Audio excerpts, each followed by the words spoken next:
The fifth round at Alton Park in Cheshire, one of the most picturesque yet demanding circuits in British motorsport, especially on the damp kind of day that confronted the drivers. Vauxhall were doubling their commitment to the championship with a car for the former champion Chris Hodgetts. Minor problems meant it missed practice, so had to do a routine handful of laps to qualify for a place on the back of the grid. This is a rear-wheel version of the successful Cavalier, teammate John Cleland having achieved his championship position with front-wheel drive.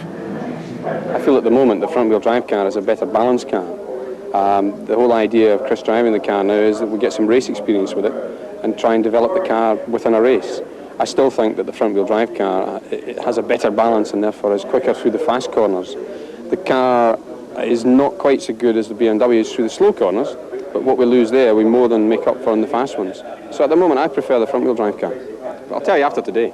The conditions, damp yet showery, produce the regular slicks versus wet weather tyre choice for the drivers. Much debate, although Mike Newman, second from the right there, has already achieved pole position in the Listerine Sierra. Andy Rouse and Tim Harvey qualifying respectively second and third. And in fourth place, the double winner from the previous two rounds, Rob Gravitt, having a really close look at the rapidly drying track before opting, like most of the rest of the field, for slick, dry weather tyres. So the intermediates come off, the slicks go on. Frank Sittner remains a little coy about his precise choice, but elsewhere on the grid, feverish activity before the cars set off on what is apparently going to be just one warming up lap. Mike Newman has already set the field on its way. Sean Walker there drove so well into second place at Silverstone, and the 2-litre cars leaving the pit lane. Full grid lineup, Newman achieving his pole position with one perfect lap that he never came close to repeating in practice. Rouse alongside him, needing a good result to keep his championship alive. Tim Harvey and the form-man Rob Gravitt on row 2, Walker and Good on row 3, and Cleland once again leads the 2-litre qualifiers. Round 5 of the SO British Touring Car Championship, once again, Murray Walker. For the first time in his touring car career, Blackburn's shoe tycoon Mike Newman is in an excellent pole position. Next to him, the redoubtable Andy Rouse. And that's Tim Harvey from Burford, third on the grid. And now we're inside John Cleland's Vauxhall Cavalier, but John's got a problem. Tell me when they go green. And lucky for John, he's in touch with his pits by radio, and they tell him. But he's slow away, and there's a bit of a nudge from the back there. He's onto the grass. Frank Sittner goes through, and at Old Hall, it's Rouse, Gravitt, Newman, Hathaway, Harvey and Walker. Then the 2-litre cars, in car with John Cleland. Ian Forrest BMW ahead of him, out of Old Hall, down to the fast left-hander at Cascades. And at Cascades, it's Rouse, Gravitt, Newman, Hathaway, Harvey, Walker, Bristow, Frank Sittner going through. In car with Gravitt, second, Rouse ahead. Round Island Bend, you can see a dry line there. It's been damp this morning. They're doing about 150 miles an hour as they go up to Shell Corner. This is where they are, second gear, 50 miles an hour. Rouse, Gravitt, Newman, in car with John Cleland, and he's off. He's onto the grass. He's lost it. No adhesion, no way he's going to stop. Straight into the tyre wall. I can't ever remember John crashing a race car before, and he's been racing for nearly 20 years. Oh well, back out. Try again. What about the car? It sounds okay. Sounds okay. John fishing for gears a bit. It's going and it looks okay. That tyre wall really did its absorption job well.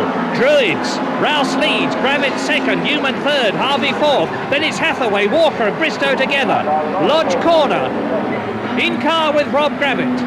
Down to Lodge at 130 miles an hour. Now round the corner into Deerlead. Fifth gear, they build up to 135 miles an hour as they come out of this. And at the end of the lap, the track still looks damp. Rouse is leading. Gravitt in second place in the white Sierra. Then it's Newman in the black one. Harvey fourth in the blue Sierra. Round the right-hander at Old Hall, and Gravitt is really pushing for the lead. But Rouse has got it. This is Cascades.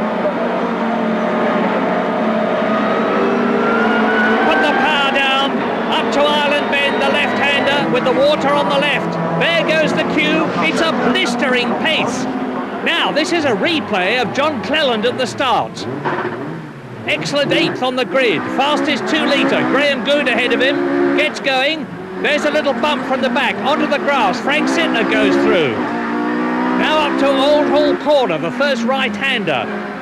Ian Forrest's BMW ahead. And it's all traffic. He's onto the grass again there. He's shaping up to try and get past Forrest. Coming down to Cascades. There's Mark Hales' Mitsubishi going through on the right. Now this is Cascades.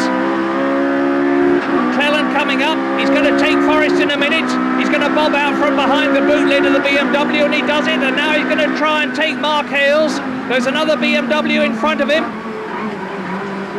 Out round Island, and this is where he's onto the grass. It's damp. There is no adhesion. His tyres won't hold. The windscreen wiper's going. Here comes the tyre wall, and zonk, he's into it. Whoa.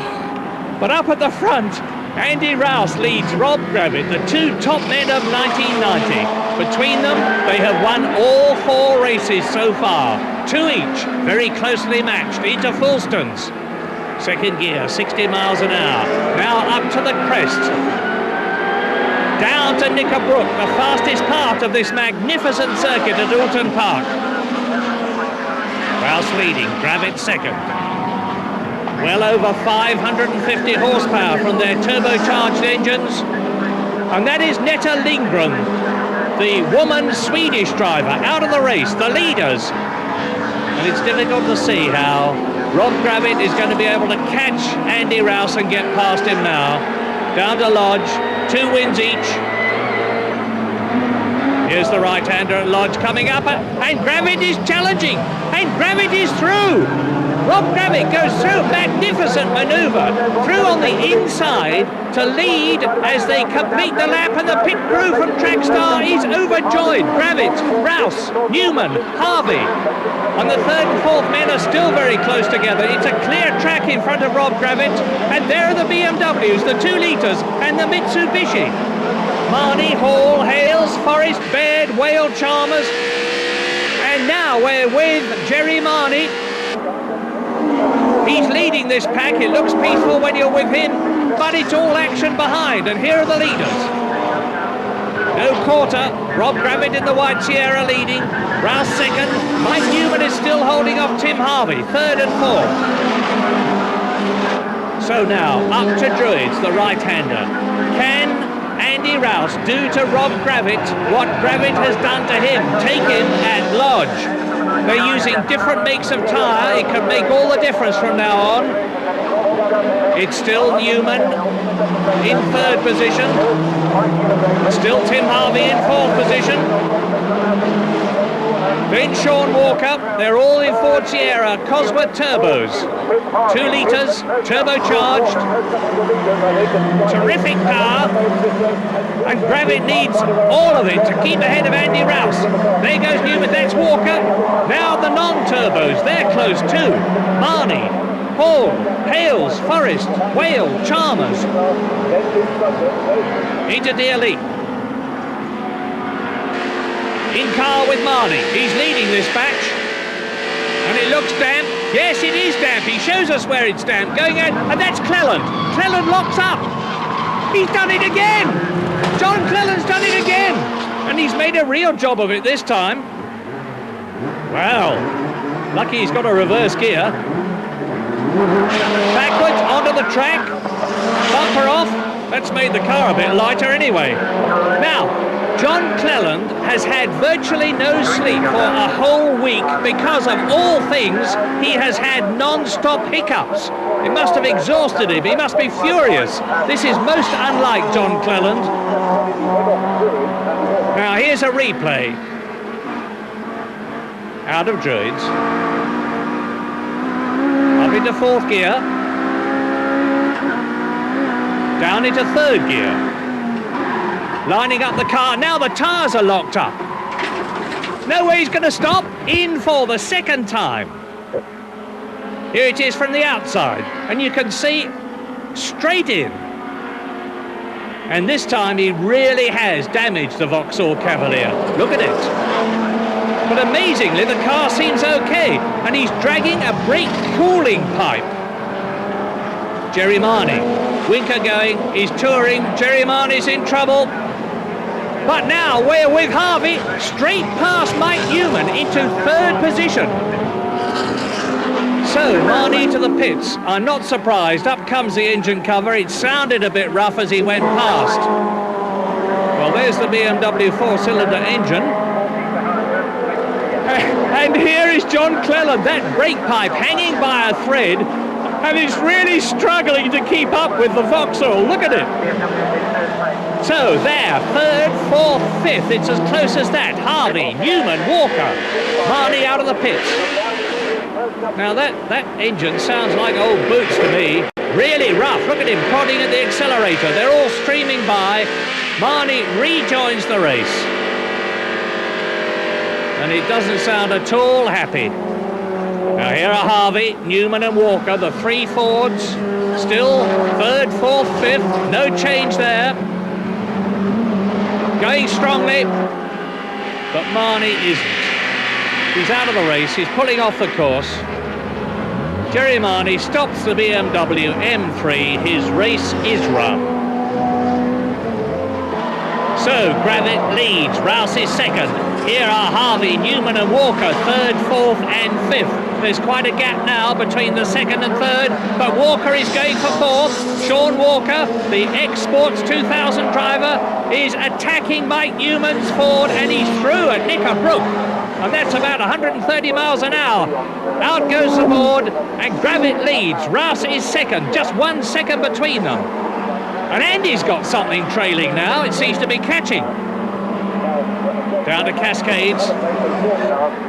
And the BMWs. Frank Sittner is leading the 2-litre class, but Ian Forrest, Nick Whale and Hugh Chalmers are hammer and tongs at each other for paces, trying to catch Mark Hale's Mitsubishi in front. On go its brake lights. Lodge. And Chalmers dives inside. Whale shuts the door, nearly takes the nose off the BMW. And this is Jeff Allam and Tim Sugden battling for second and third places in the 2-litre class. Here they come. Frank Sinner in front of them. Now, the rear-wheel drive BMWs have got a weight penalty, but it doesn't seem to be doing them any harm at all. Jeff Allam in second position. Tim Sugden behind him in third place in the 2-litre class. Sugden having a look inside. Allam closes the door. This is a terrific drive by young Tim Sugden, just as it was at Silverstone, and he's got flew. There's Sittner leading the class, second and third, Allam and Sugden. Out of Deer Leap, down into Old Hall Corner. Now the drop down to Cascades. There's Sittner in front. You can see there's not much of a gap between the 2-litre class leader and second and third. Here they are. Now up to Island Bend. This is very, very quick too. The course is drying out all the time. They're on slick tyres. Newman and Bristow. Then Newman's in trouble. Something's come off. Oh, look at the left rear. The same thing has happened to him at Alton Park as happened to him at Silverstone. He has blown the left rear tyre. And that's rotten luck for Mike Newman as his teammate Graham Good goes through. Now here's a replay. Let's see if we can see what happened. Newman's car jinks, something flies up at the back. That's because the tyres exploded in the wheel arch. Look at the debris flying off. Bristow pulls out, Newman tucks in. And look at the back of the Ford Sierra and just look at that tyre. There it is. Off the car, and no wonder Mike Newman had to come in. Absolutely shattered. He's got a new tyre on, he's leaving, but he's lapped. He's down to 22nd place. And here are the two BMWs battling for second in the 2-litre class. In the blue and white one, it's Jeff Allam. He comes from Lee in Surrey. The man who won the TT in 1986. Been driving for 21 years. Terrific drive from young Tim Sugden, comes from Bradford. This is only the second time he has driven for the Works ProDrive BMW team. Comes from kart driving and Formula Ford. And And he's taken to touring cars like a duck to water. He's attacking Jeff Allen now. He's trying for second in the 2-litre class with Frank Sintner not all that far in front of them. And he's through. We're looking back now from Tim Sugden's BMW at Jeff Allen's car. There it is on the left. Up to Shell Hairpin. Now you can see what a BMW M3 looks like when it's going at about 130 miles an hour. Look at those big wide tyres. Through Falstons. Now we're coming up to the fastest part of the course. Nearly 140 miles an hour for these 2-litre cars. That's quite incredible. Up to Knickerbrook. The fast sweeping right-hander before Clay Hill. This is it.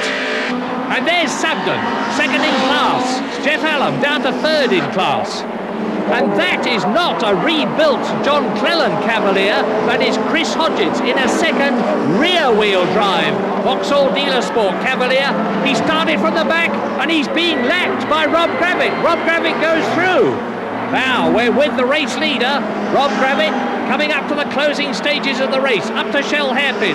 There is Andy Rouse. He's still only a second or so behind Rob Gravitt. It's been fast and furious for the whole race, but Andy Rouse cannot get up to Rob Gravitt, let alone get past him.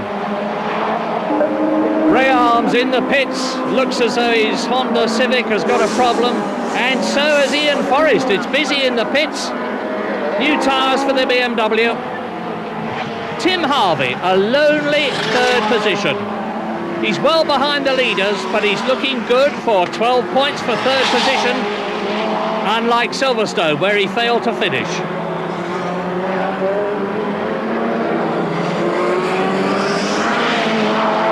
Harvey, smooth and stylish as ever, the man who beat Andy Rouse at Macau. And here's Rob Gravitt beating Andy Rouse at Oulton Park. And if Rouse has got anything in reserve, now's the time to produce it, because there's not long to go. That is Frank Sintner.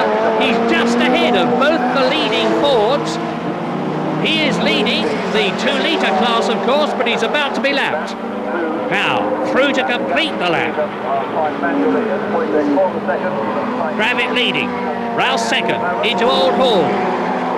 They've both got to get past Frank Sintner. The lead could change here. Down into Cascades. Sintner, Gravitt, Rouse in second place overall. 2 wins behind him. And Rob Gravitt has got 2 wins too. But what's important now is what is going to happen as the 2 Fords come up behind the BMW at Shell Hairpin. There's Gravitt leading the race. Ahead of him, the BMW of Frank Sintner. Behind him, the Ford Sierra of Andy Rouse. And that is it. Here they come, go through, says Frank Sintner. And they go through. Through Falstons. Now up to the crest, foot hard down. Terrific stuff this. 145 miles an hour, but for Andy Rouse, catching is one thing, getting past is another. He has caught Rob Gravitt. They're up into Druids. Now on the way to Lodge, and in front of them another BMW. Godfrey Hall, he is touring though. He's going to pull over and let them through, I think. Yes, he has. So, Godfrey Hall is passed. Frank Sintner has been lapped. Into Lodge. Through to complete the lap. And Rob Gravitt really needs this win, because his Trackstar team need the money. And this is the last lap, out of Old Hall Corner, down to Cascades. Rob Gravitt is really trying. Whoops, he locks up the left front. Andy Rouse right on his boot lid as they come up to Island Bend. That's John Cleland, still rolling, but almost last now in the Vauxhall, after all his problems. Last lap, last time round Shell Hairpin. Rob Gravitt leads, right behind him Andy Rouse. Marvellous stuff. Rob has done the fastest lap. 1 minute 38.7, 100.9 miles an hour. Through Falstons, absolutely together. If either of them misses a gear or misses an apex, it could change the complexion of the whole race. There's not much of it left now. This is Knickerbrook. And that is a dispirited and exhausted John Cleland, gloomily watching the remains of the race. There's his Vauxhall Cavalier. Here are the leaders coming out of Druids. They're both very much in the race. And Rob Gravitt surely must win it. Down to Lodge for the last time. Into Deer Leap for the last time. I can't see how Andy Rouse can possibly get past him. He is not going to. It's going to be a third win for Rob Gravitt and the Trackstar team. It is a third win. Andy Rouse finishes in second place. And it's been a battle for supremacy every inch of the way.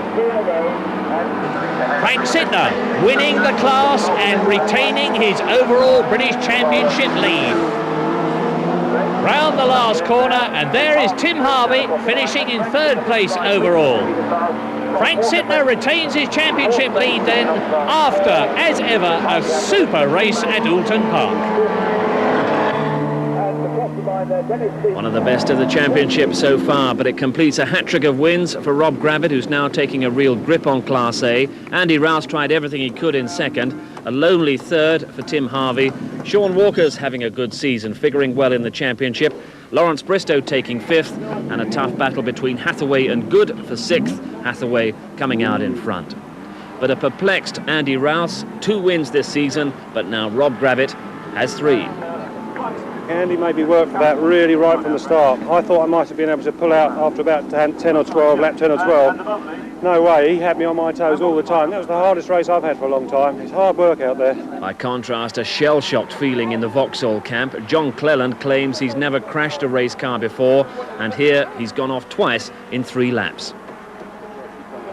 A couple of rounds before, Vauxhall were mounting a real challenge to the BMWs, and that challenge will surely come